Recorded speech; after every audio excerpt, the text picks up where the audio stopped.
ಸಮಕರ್ ಮನೆಗೆ ಎಂಟ್ರಿ ಆದ ತಕ್ಷಣ ನೇರಳೆ ಹಣ್ಣಿನ ತಿಂದು ಅದ್ರ ಬೀಜ ಬರುತ್ತಲ್ಲ ಅದನ್ನು ಒಣಗಕ್ಕಂತ ಇಟ್ಟಿದ್ರು. ಯಾಕೆ ಅಂತ ಕೇಳಿದ್ರೆ ಇದರಿಂದ ಪೌಡ್ರ್ ಮಾಡ್ತೀವಿ ಅಂತ ಹೇಳ್ತಿದ್ಲು ಮಾನು.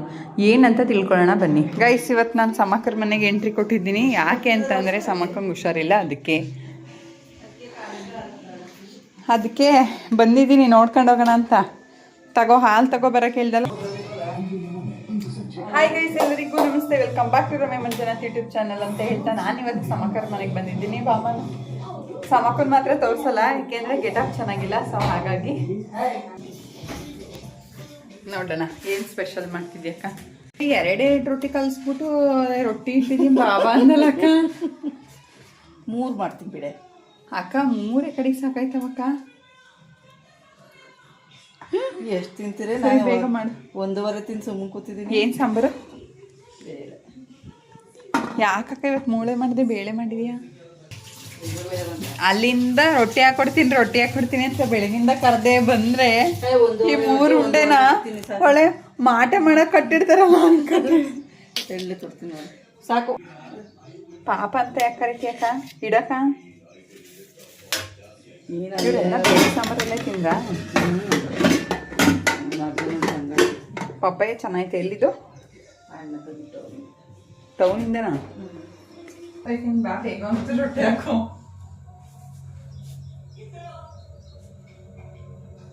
ರೊಟ್ಟಿ ಮಾಡ್ಕೊಡ್ತೀನಿ ಅಂತ ಕರೆದ್ಬಿಟ್ಟು ಸಮಕ ಎಲ್ಲ ಟಿವಿ ನೋಡ್ತಾ ನಿಂತ.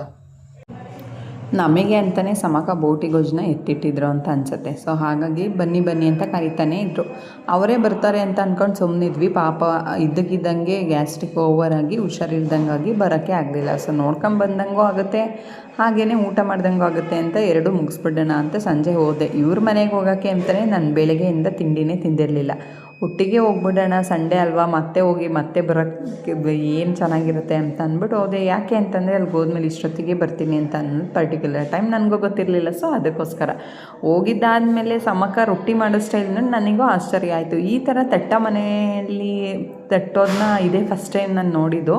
ಬಟ್ ಆದರೆ ಸಮಕಂಗೆ ಇದೇ ಅಭ್ಯಾಸ ಆಗಿದೆ ಅಂತ ಅನಿಸುತ್ತೆ. ತುಂಬ ಚೆನ್ನಾಗಿ ರೊಟ್ಟಿನ ತಟ್ತಾ ಇದ್ರು. ಫುಲ್ ತೆಳ್ಳವಾಗಿ ಬಂದಿತ್ತು. ಬಟ್ ನನಗೆ ಖಂಡಿತವಾಗ್ಲೂ ಬರಲ್ಲ. ರೊಟ್ಟಿ ಮಾಡೋಕ್ಕೆ ಅಂತಲೇ ಒಂದು ಪೇಪರ್ ರೆಡಿ ಮಾಡಿ ಇಟ್ಕೊಂಡಿರ್ತೀವಿ, ಅದ್ರ ಮೇಲೇ ನಾವು ತಟ್ಟೋದು. ಮತ್ತು ಎಣ್ಣೆ ಹಾಕಿಬಿಟ್ಟು ತಟ್ತಾರೆ. ನನಗಂತೂ ರೊಟ್ಟಿ ಮಾಡೋಕ್ಕೆ ಕಲಿಸಿದ್ದೆ ನಮ್ಮತ್ತೆ. ನಾನು ಮಂಜೂರ ಮನೆ ತನಕ ಹೋಗೋವರೆಗೂ ನಂಗೆ ಗೊತ್ತೇ ಇರಲಿಲ್ಲ ರೊಟ್ಟಿ ಹೇಗೆ ಮಾಡೋದು ಅಂತ ಅಂದ್ಬಿಟ್ಟು. ಆಮೇಲೆ ಅಡುಗೆ ವಿಷಯದಲ್ಲಿ ನನ್ನ ಕಾನ್ಷಿಯಸ್ ಬಂದು ಅಷ್ಟೇ ಅಂತಲೇ ಹೇಳ್ತೀನಿ. ಬಟ್ ಸಮಕ ರೊಟ್ಟಿ ತಟ್ತಿದ್ದು ನೋಡಿ ನನಗೆ ಒಂಥರ ಆಶ್ಚರ್ಯ ಆಯಿತು. ಎಷ್ಟು ತೆಳುವಾಗಿ ತಟ್ತಿದ್ರು ಅಂತಂದರೆ ಅದು ಏನು ಅಂಟ್ತಾನೆ ಇರಲಿಲ್ಲ ಮಣೆ ಮೇಲೆ. ಮತ್ತು ಹೇಗೆ ಎತ್ಕೋತೀರಾ ಅಂತ ಕೇಳಿದಾಗ ಸಡನ್ನಾಗಿ ಒಂದು ಶಾಕ್ ಕೊಟ್ಟರು, ಹೇಗೆ ಎತ್ತುತ್ತಾರೆ ಅಂತ ಅಂದ್ಬಿಟ್ಟು. ಪ್ಯಾನೆಲ್ಲ ಕ್ಲೀನ್ ಮಾಡಿಕೊಂಡು ರೊಟ್ಟಿ ಹಾಕಕ್ಕೆ ರೆಡಿ ಮಾಡ್ತಾ ಇದ್ರು. ನಾನು ನೋಡ್ತಾನೆ ಇದ್ದೆ, ನೋಡೋಣ ಅದು ಹೇಗೆ ಎತ್ಕೊಂಡ್ಬಿಡ್ತಾರೆ ಅಂತ ಅಂದ್ಬಿಟ್ಟು. ಹಾಗೆ ನೋಡ್ತಾ ಇದ್ದಂಗೆ ಚೆನ್ನಾಗೇ ಬಂತು ರೊಟ್ಟಿ. ಫುಲ್ ಗೊಜ್ಜೆಲ್ಲ ಸ್ವಲ್ಪ ಬಿಸಿ ನೀರು ಹಾಕಿ ಚೆನ್ನಾಗಿ ಬಿಸಿ ಮಾಡ್ಕೊಂಡ್ವಿ. ಯಾಕೆಂದರೆ ನಮ್ಮಿಬ್ರಿಗಂತಲೇ ಇಟ್ಟಿದ್ದಲ್ವ. ಹಾಗಾಗಿ ನಾನು ರೊಟ್ಟಿ ಹೇಗೆ ಎತ್ತಾರೆ, ಅದು ಕಿತ್ತೋಗುತ್ತೆ ಅಂತ ಕಾಯ್ತಾ ಇದ್ದೆ. ನೋಡಿ ಎಷ್ಟು ಈಸಿಯಾಗಿ ಎತ್ಬಿಟ್ಟು ಹಾಗೇ ತವ ಮೇಲೆ ಹಾಕಿದ್ರು. ನನಗಂತೂ ಆಶ್ಚರ್ಯನೇ ಆಗೋಯ್ತು. ನಾವು ಈ ಥರ ಎತ್ತು ಹಾಕಕ್ಕೆ ಹೋದರೆ ಖಂಡಿತವಾಗ್ಲೂ ಬರಲ್ಲ. ಫಸ್ಟ್ ಆಫ್ ಆಲ್ ನಂಗೆ ರೊಟ್ಟಿ ಮಾಡೋಕ್ಕೆ ಬರ್ತಾ ಇರಲಿಲ್ಲ. ಇವಾಗೆಲ್ಲೋ ಕಲ್ತಿರೋದು. ಈ ಥರ ಎಲ್ಲ ಸಾಹಸ ಮಾಡೋಕ್ಕೆ ಹೋದರೆ ಖಂಡಿತವಾಗ್ಲೂ ಕಿತ್ತೋಗುತ್ತೆ. ಆಲ್ಮೋಸ್ಟ್ ನಮ್ಮ ಮನೇಲಿ ರೊಟ್ಟಿ ಮಾಡಬೇಕು ಅಂತಂದರೆ ಅದಕ್ಕೆ ನಾನೇ ಇಂಟ್ರೆಸ್ಟ್ ಕೊಡೋದು. ಯಾಕೆ ಅಂತಂದರೆ ಯಾರಿಗೂ ಅಷ್ಟು ರೊಟ್ಟಿ ತಟ್ಟಕ್ಕೆ ಬರಲ್ಲ. ನಾನು ಹೆಂಗಪ್ಪ ಕಲಿತೆ ಅಂತಂದರೆ, ನಾನು ಮದುವೆ ಆಗೋದ್ಮೇಲೆ ಒಂದು ಸರಿ ನನ್ನ ಸ್ಟೈಲಲ್ಲಿ ರೊಟ್ಟಿ ಮಾಡಿದ್ದೆ. ಫುಲ್ ದಪ್ಪಗೆ ಮಾಡಿಬಿಟ್ಟಿದ್ದೆ. ಪಾಪ ಏನು ಕಮೆಂಟ್ ಕೂಡ ಕೊಡದೆ ನಮ್ಮ ಮನೇಲಿ ತಿಂದಿದ್ರು. ನಾನು ಮಾಡೋ ಅಡುಗೆಗೆ ನಮ್ಮನೆ ಖಂಡಿತವಾಗ್ಲೂ ಏನೂ ಕಮೆಂಟ್ಸ್ ಕೊಡೋಲ್ಲ. ನಮ್ಮನೆ ಮೀನ್ಸ್ ಅಂದರೆ ಮಂಜು ಅವ್ರ ಮನೇಲಿ ಏನೂ ಕಮೆಂಟ್ಸ್ ಕೊಡೋಲ್ಲ. ಏನಾದರೂ ಬೈಬೇಕು ಅಂತ ಇದ್ದರೆ ಮಂಜು ಮಾತ್ರ ಬೈಯೋದು. ರೊಟ್ಟಿ ಏನಕ್ಕ ನಾಯಿ ನಾಲ್ಗೆ ಥರ ಆಗಿದೆ ಅಂತ ಅಂದ್ಬಿಟ್ಟು ನಾನು ಸಮಕ್ಕಂಗೆ ರೇಗಿಸ್ತಾ ಇದ್ದೆ, ನಗ್ತಾ ಇದ್ಲು. ಯಾಕಪ್ಪ ಅಂತಂದರೆ ಪಾಪ ಹುಷಾರಿಲ್ದಿರೋ ಕಾರಣ ಮತ್ತೆ ಹಿಟ್ಟನ್ನ ಕಲಸಿ ಮತ್ತೆ ಬೇರೆ ಮಾಡ್ಕೊಂಡು ಕೂತ್ಕೊಳ್ಳೋದು ಹಿಂಸೆ ಆಗುತ್ತೆ ಅಂದ್ಬಿಟ್ಟು ಅದೇ 3 ಏನು ಇಟ್ಟಿದ್ಲು ರೆಡಿ ಮಾಡಿ ಅದನ್ನೇ ಹಾಕ್ಬಿಡಕ್ಕ ಅಂತಂದು. ಸೊ ಅದನ್ನೇ ಹಾಕ್ಕೊಡ್ತಾ ಇದ್ಲು. ಮದುವೆ ಆಗುವಾಗ ಹೊಸದ್ರಲ್ಲಿ ಕಡಲೆಕಾಳು ಸಾಂಬಾರು ಮಾಡೋಕ್ಕೆ ಹೋಗಿ ತುಂಬ ಹಾಳು ಮಾಡಾಕ್ಬಿಟ್ಟಿದೆ. ನನಗೆ ಇವತ್ತಿಗೂ ನೆನಪಿದೆ. ನಮ್ಮ ಅತ್ತೆಗೆ ಊಟಕ್ಕೆ ಬಡ್ಸೋಕ್ಕೆ ಅಂತ ನಾನು ಕೂತಿದ್ದಾಗ ನಮ್ಮಮ್ಮ ಒಂದು ಮಾತು ಮಾತಾಡದೆ ಊಟ ಮಾಡಿದರು. ಅದರಲ್ಲಾಗಿ ಫೈನಲಾಗಿ ಮಂಜು ಒಬ್ಬರೇ ಬೈದಿದ್ದು. ಅದು ನನಗೆ ಇವಾಗಲೂ ಕಣ್ಣಿಗೆ ಕಟ್ಟಿದಂಗಿದೆ. ಮದುವೆ ಆದಷ್ಟಲ್ಲಿ ಕಡಲೆಕಾಳು ಸಾಂಬಾರು ಹೋಗಿ ಫುಲ್ ಬ್ರೌನ್ ಕಲರ್ ಸಾಂಬಾರು ಆಗಿಬಿಟ್ಟಿತ್ತು. ನನಗೆ ಈಗ ನೆನೆಸ್ಕೊಂಡ್ರೆ ನಗು ಬರುತ್ತೆ. ಬಟ್ ಇವಾಗ ಓಕೆ ಅನ್ನೋ ಥರ ಮಾಡ್ತೀನಿ. ಅದಕ್ಕೇ ನಾನು ಎಷ್ಟೊಂದು ಕಷ್ಟಪಟ್ಟವರು ಏನಾದರೂ ಸ್ಪೆಷಲ್ಲಾಗಿ ಮಾಡೋಣ ಅಂತ ಅಂದ್ಬಿಟ್ಟು ತಂದಿರ್ತಾರೆ. ಸೊ ಅದಕ್ಕೆ ನಾನು ಅಡುಗೆಗೆ ಕೈ ಹಾಕೋಕ್ಕೆ ಹೋಗಲ್ಲ. ರೊಟ್ಟಿ ಅಂತೂ ತುಂಬ ಚೆನ್ನಾಗಿತ್ತು, ಬಿಸಿ ಬಿಸಿ ತಿಂದಿದ್ದರಿಂದ ನನಗಂತೂ ತುಂಬ ಇಷ್ಟ ಆಯ್ತು ಅಂತಲೇ ಹೇಳ್ತೀನಿ. ಆ್ಯಂಡ್ ಸಂಡೇ ಸ್ಪೆಷಲ್ ನೀವೇನೇನು ಟ್ರೈ ಮಾಡಿದ್ರಿ ನನಗೆ ಕಮೆಂಟ್ ಸೆಕ್ಷನಲ್ಲಿ ಕಮೆಂಟ್ನ ತಿಳಿಸಿ. ನಾವು ಇಡೀ ಪ್ರಪಂಚನೇ ಸುತ್ಕೊಂಡ್ಬಂದ್ರೂ ಕಾಫಿ ಟೀ ಕುಡಿಯೋದು ಮಾತ್ರ ಬಿಡಲ್ಲ. ಕಾಫಿ ಯಾಕೆ ಕೊಟ್ಲು ಇವತ್ತು ಸಮಕ ಅಂತ ಯೋಚನೆ ಮಾಡ್ತಾಯಿದ್ದೆ. ಟೀ ಪೌಡ್ರ್ ಖಾಲಿಯಾಗಿತ್ತು, ಅದಕ್ಕೆ ಕಾಫಿ ಕೊಟ್ಟಿದ್ದಾದಮೇಲೆ ಒಂದು ಡೈಲಾಗ್ ಕೊಡಿದ್ಲು. ಗ್ಯಾಸ್ಟ್ರಿಕ್ ಆಗಿ ಅಣ್ಣನ ಹತ್ರ ಬೈಸ್ಕೊಂಡು ನೆನ್ನೆ ಡ್ರಿಪ್ಪೆಲ್ಲ ಹಾಕಿಸ್ಕೊಂಡು ಬಂದ್ರೂ ಇವತ್ತು ಹಾಲು ತಂದು ಕೊಟ್ಟಿಲ್ಲ ಅಂತ ಅಂದ್ಬಿಟ್ಟು ಟೀ ಪೌಡ್ರ್ ಇಲ್ಲ ಅಂತ ಅಂದ್ಬಿಟ್ಟು ಕಾಫಿನೇ ಕೊಟ್ಬಿಟ್ಟು ಇನ್ಮೇಲೆ ನಾವು ಟೀನೇ ಕುಡಿಯೋದು ಬೇಡ, ಕಾಫಿ ಕುಡಿಯೋಣ ಅಂತ ಹೇಳ್ತಾಯಿದ್ಲು. ನನ್ನ ಮನಸ್ಸಿಗೆ ಏನೋ ಒಂಥರ ಪಾಪ ಅನ್ನಿಸ್ತಾಯಿತ್ತು. ಯಾವಾಗಲೂ ಹುಷಾರಿಲ್ಲ ಅಂತಂದರೆ ನೋಡೋಕ್ಕೆ ಆಗಲ್ಲ ಸಮಕನ. ಫೈನಲಿ ಪಾಪ ಅಮ್ಮಗೂ ಬಾಕ್ಸ್ನ ಪ್ಯಾಕ್ ಮಾಡಿ ಕೊಟ್ಟಿದ್ದಾಯಿತು. ತಗೊಂಡು ಹೋಗೋಣ ಅಂತ ಹೋದೆ. ಇವತ್ತು ಸ್ವಲ್ಪ ಮನೆಗೆ ಬೇಗ ಹೋಗಬೇಕಾಗಿತ್ತು. ಹಾಗಾಗಿ ಸಮಕರ ಮನೆ ಟೈಮ್ ಸ್ಪೆಂಡ್ ಮಾಡೋದು ಬೇಡ ಅಂತ ಡಿಸೈಡ್ ಮಾಡಿದೆ. ಎಲ್ಲ ಇದ್ದಾಗ ಟೈಮ್ ಸ್ಪೆಂಡ್ ಮಾಡೋದಕ್ಕೂ ನಾನು ಒಬ್ಬಳೇ ಇರೋದಕ್ಕೂ ಏನೋ ಒಂಥರ ಡಿಫ್ರೆನ್ಸ್ ಇದೆ. ನಾವಂತೂ ಒಟ್ಟಿಗೆ ಸೇರಿದ್ರೆ ಸಖತ್ ಎಂಜಾಯ್ ಮಾಡ್ತೀವಿ. ಆಲ್ಮೋಸ್ಟ್ ಕೋವಿಡ್ ಡ್ಯೂಟಿಲಂತೂ ಕೇಳಂಗೆ ಇಲ್ಲ ನಾವು ಎಂಜಾಯ್ ಎಷ್ಟು ಮಾಡಿದ್ದೀವಿ ಅಂತ. ಸೀದಾ ಅಲ್ಲಿಂದ ಅಮ್ಮಗೆ ಟಿಫನ್ ಕೊಟ್ಬಿಟ್ಟು ಹೊರಟ್ಬಿಟ್ಟು ಬಂದೆ. ನನಗಿವತ್ತು ಸಂಡೇ ಆಗಿರೋದ್ರಿಂದ ಸ್ವಲ್ಪ ಕೆಲಸ ಇತ್ತು. ಏನಪ್ಪ ಕೆಲಸ ಅಂತಂದರೆ ಮಂಜು ಬರ್ತ್ಡೇ ಇತ್ತು. ನೋಡೋಣ ಎಲ್ಲಾದರೂ ಹೊರಗಡೆ ಕರ್ಕೊಂಡು ಹೋಗೋಣ ಅಂತ ಅಂದ್ಬಿಟ್ಟು ಮನೆಗೆ ಬಂದೆ. ನನ್ನ ಮಗ ಪಲ್ಸ್ ಡ್ರಾಪ್ಸ್ ಹಾಕ್ಸ್ಕೊಂಬಂದು ಆರಾಮಾಗಿ ಆಟಾಡ್ತಾ ಇದ್ದ. ಅಷ್ಟರಲ್ಲೇ ಚೈತ್ರ ಊರಲ್ಲಿಲ್ಲ ಅಂತಂದ್ರೂ ಚಿಕನ್ ತಗೊಂಡು ಮನೆಗೆ ಕೊಟ್ಟು ಕಳಿಸಿದ್ದಾಗಿತ್ತು ಬೇರೆ ಯಾರ ಹತ್ರನೋ.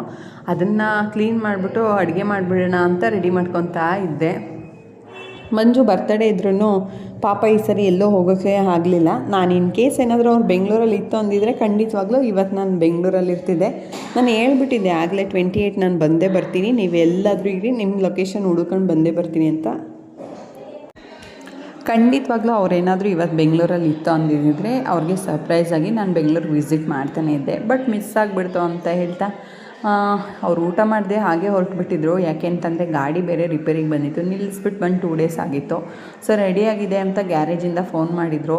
2 ದಿನ ಲಾಸ್ ಆಯ್ತಲ್ಲಪ್ಪ, ಕಮಿಟ್ಮೆಂಟು ಹಿಂಗಾಯ್ತಲ್ಲ ಅನ್ನೋದೇ ಯೋಚನೆ ಇತ್ತು ಅಂತ ಅನಿಸುತ್ತೆ. ಗಾಡಿ ರೆಡಿ ಆಯಿತು ಅಂತ ಹೇಳಿದೊಂದೇ, ಯಾವ ಬರ್ತಡೇನೂ ಬೇಡ ಏನೂ ಬೇಡ ಅಂತ ಅಂದ್ಬಿಟ್ಟು ಸಡನ್ನಾಗಿ ಹೊರಟೇ ಬಿಟ್ಟರು. ಇಲ್ಲ ಹೋಗ್ತೀನಿ ನಾನು ಅಂತ ಅಂದ್ಬಿಟ್ಟು ನಾನು ಅವ್ರು ಹೋಗೋಷ್ಟರೊಳಗೆ ಅಡುಗೆ ಮಾಡಿಬಿಡೋಣ, ಪಾಪ ಊಟ ಆದರೂ ಮಾಡ್ಕೊಂಡು ಹೋಗಲಿ ಅಂತ ಅಂದ್ಕೊಂಡೆ. ಅವರಿಗೆ ಉಳ್ಕೊಳ್ಳೋಕೆ ಇಷ್ಟನೂ ಇತ್ತು. ಬಟ್ ಆದರೆ ಗಾಡಿ ರೆಡಿಯಾಗಿದೆ ಹೋಗಿ ಇಸ್ಕೋಬೇಕು ಅನ್ನೋದು ಅವ್ರ ತಲೆಯಲ್ಲಿತ್ತು ಅಂತ ಅನಿಸುತ್ತೆ. ನನಗೂ ಉಳ್ಕೊಳ್ಳಿ ಅಂತ ಹೇಳೋ ಮನಸ್ಸಿತ್ತು. ಬಟ್ ಆದರೂ ನಾನು ಹೇಳಲಿಲ್ಲ. ಯಾಕಪ್ಪ ಅಂತಂದರೆ ಪ್ರತಿ ಸರಿ ಬಂದಾಗೆಲ್ಲ ನಾನೇ ಹಾಳು ಮಾಡ್ತೀನಿ. ದುಡಿಮೆ ಮಾಡಬೇಕಾದ್ರೆ ದುಡ್ಡು ಕೊಬಿಡಬೇಕು, ಕುತ್ಕೊಂಡು ತಿನ್ನೋದು ಯಾವಾಗಲೂ ಇದ್ದಿದ್ದೆ ಅನ್ನೋದು ನನ್ನ ಥಾಟು. ಪಾಪ ಅವರು ರೂಮಿಗೆ ರೆಡಿಯಾಗಿ ಹೋಗ್ಬಿಟ್ಟು ಹೇಳ್ತಾ ಇದ್ದರು, ನಂಗೆ ಬೆಂಗಳೂರೇ ಇಷ್ಟ ಇಲ್ಲ ಅಮ್ಮು, ಇಲ್ಲೇ ಇರಬೇಕು, ಊರಲ್ಲಿ ಸೆಟಲ್ಡ್ ಆಗಬೇಕು ಅಂತ ಅಂದ್ಬಿಟ್ಟು. ಬಟ್ ಅದೆಲ್ಲ ಆಗಬೇಕು ಅಂತಂದರೆ ನಮ್ಮ ಕಮಿಟ್ಮೆಂಟ್ಗಳೆಲ್ಲ ರಿಲೀಫ್ ಆಗಬೇಕು. ಎಲ್ಲ ಹೆಣ್ಮಕ್ಳೂ ಅಷ್ಟೇ, ಗಂಡಂದಿರು ಮನೇಲಿದ್ದಾಗ ಒಂದೇ ಒಂದು ಕೆಲಸನೂ ಮಾಡಲ್ಲ, ಇನ್ಕ್ಲೂಡ್ ನಾನು ಅಷ್ಟೇ. ಮಂಚದ ಮೇಲೆ ಮಲ್ಕೊಂಡು ಪಾಪ ಮಂಚನ ಹಿಡಿಸ್ತಾ ಇದ್ದೆ. ಊಟ ಎಲ್ಲ ಹಾಕ್ಕೊಟ್ಟೆ, ಬೇಗ ಊಟ ಮಾಡ್ಕೊಂಡು ಹೊರಟ್ರು, ಲೇಟ್ ಆಗಿಬಿಡುತ್ತೆ ಅಂತ ಅಂದ್ಬಿಟ್ಟು. ಕಳ್ಸೋ ಕೊನೆ ಕ್ಷಣದಲ್ಲಿ ಕೂಡ ನನಗೆ ಹೋಗಬೇಡಿ ಅಂತಲೇ ಹೇಳೋಕ್ಕಿದ್ದಿದ್ದು, ಎಲ್ಲಾದರೂ ಹೊರಗಡೆ ಕರ್ಕೊಂಡು ಹೋಗೋಣ ಅಂತ ಅಂದ್ಬಿಟ್ಟು. ಪಾಪ ಹೊರಡ್ತೀನಿ ಅಂತ ಅಂದ್ರಲ್ಲ, ಹೋಗಲಿ ಮತ್ತೆ ನಾನು ಇವತ್ತು ಒಂದಿನ ಉಳಿಸ್ಕೊಂಡ್ರೆ ಮತ್ತು ನಾಳೆ ಕಮಿಟ್ಮೆಂಟ್ ಹೇಗಪ್ಪ ಅಂತ ಅಂದ್ಬಿಟ್ಟು ಕಳಿಸ್ಬಿಟ್ಟೆ. ಬಸ್ ಸ್ಟಾಪ್ ನೋಡ್ತಿದ್ದಂಗೆ ಅಯ್ಯೋ ಹೋಗ್ತಾರಲ್ಲ ಅಂತ ಅನ್ನಿಸ್ತಾಯಿತ್ತು. ಕಣ್ಣಂಚಲ್ಲೇ ನೀರಿದ್ರೂ ಇಬ್ಬರೂ ಎಕ್ಸ್ಪೋಸ್ ಮಾಡ್ಕೊಳ್ಳಲ್ಲ ಯಾವಾಗ್ಲೂ. ನನಗಂತೂ ಈ ನಡುವೆ ಬಂದಾಗೆಲ್ಲ ಕೋಪ ಬರೆಸ್ಬಿಟ್ಟು ಹೋಗ್ತಾರೆ. ಅಪ್ಪ ಮಗಂದು ಒಂದೊಂದಲ್ಲ. ನಮ್ಮ ಋಷಿ ಕಣ್ಣಲ್ಲಿ ಕಣ್ಣೀರು ಹಾಕಿ ಗೋಳಾಡ್ತಾ ಇದ್ದ, ಅಪ್ಪ ಹೋಗ್ಬೇಡ ಅಪ್ಪ ನಾನು ಬರ್ತೀನಿ ಅಂತ ಅಂದ್ಬಿಟ್ಟು. ಇದೆಲ್ಲ ನೋಡಿದಾಗ ಮಂಜು ನಮ್ಮ ಜೊತೆನೇ ಇದ್ದರೆ ಚೆನ್ನಾಗಿರುತ್ತೆ ಅಂತ ಅನಿಸುತ್ತೆ. ಬಟ್ ನಮ್ಮ ಕಮಿಟ್ಮೆಂಟ್ಗಳನ್ನ ನೋಡಿದಾಗ ಫಸ್ಟ್ ಕಮಿಟ್ಮೆಂಟ್ ರಿಲೀಫ್ ಆದರೆ ಚೆನ್ನಾಗಿರುತ್ತೆ ಅಂತ ಅನಿಸುತ್ತೆ. ನನಗೂ ಬೆಂಗಳೂರು ಹೋಗೋಕ್ಕೆ ಇಷ್ಟ ಇಲ್ಲ, ಅವ್ರಿಗೂ ಬೇರೆ ಮನೆ ಮಾಡೋಕ್ಕೆ ಇಷ್ಟ ಇಲ್ಲ, ಊರಿಗೆ ಹೋಗಿ ಸೆಟಲ್ಡ್ ಆಗಬೇಕು ಅನ್ನೋದು ನಮ್ಮಿಬ್ಬರು ಪ್ಲ್ಯಾನು. ಸೊ ಸ್ವಲ್ಪ ದಿನ ಸ್ಟ್ರಗಲ್ ಪಡ್ತಾ ಇದ್ದೀವಿ. ಇವರಿಬ್ಬರನ್ನು ನೋಡಿ ನನಗೆ ಪಾಪ ಅನ್ನಿಸ್ತಿತ್ತು. ನಮ್ಮ ರಿಷಿ ಅವ್ರ ಅಪ್ಪನ ಬಿಟ್ಟು ಒಂದು ಸ್ವಲ್ಪ ಹೊತ್ತೂ ಇರಲ್ಲ. ಮಂಜು ಇದ್ದರೆ ತುಂಬ ಆ್ಯಕ್ಟಿವ್ ಆಗಿರ್ತಾನೆ.